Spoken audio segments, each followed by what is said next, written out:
Well, Kenya has lost 38 billion shillings to Italians on Arol, Kimorel, and Itare Dam. President William Ruto says Muturi is incompetent. That is a lie.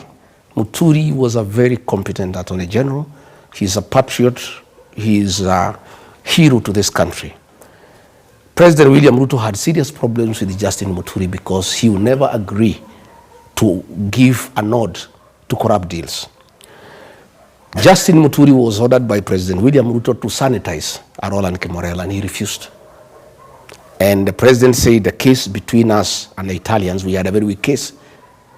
And he told the president, no, we have a very strong case because these people never delivered anything, but they were paid 38 billion shillings. So we have a strong case. He said, no. The criminal charges against those people were withdrawn by Nurdin Haja's DPP.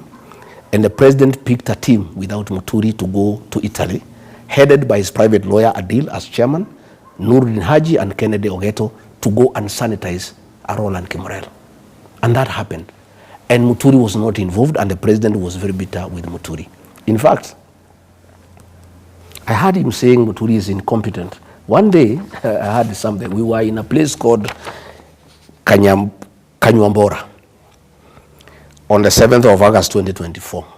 That is just after he had removed him as AG and appointed him as Minister for Public Service.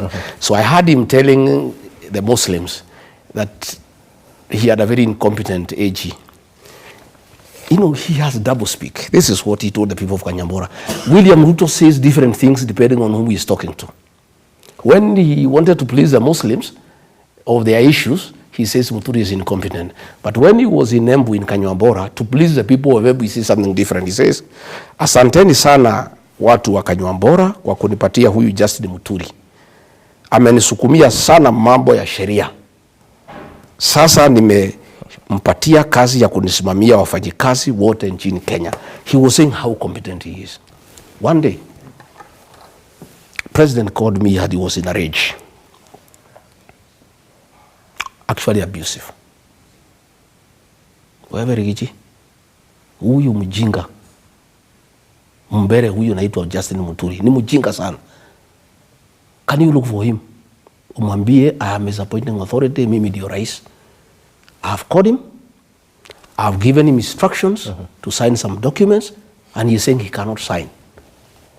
You tell him, kama utamuongelesha Kiembu, umuongelesha Kiembu kama ndio atasikia. Ya kwamba if he does not execute those documents, I want his letter of resignation akifika Nairobi. This is while he was AG. Yeah. I said, Mr. President, calm down. What is the problem? He said, hiyo mtu ni mjinga, mlevi, very incompetent fellow. Hii mtu uliletea, ulitoa hii mtu wapi? He was very quarrelsome. He was almost abusing me. So I said, okay, Mr. President, let me talk to him.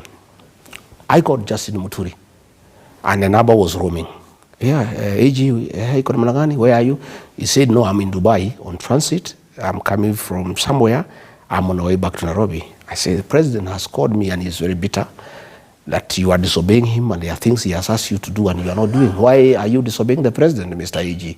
He says, no, president has asked me to sign them documents in the lobby of an international airport.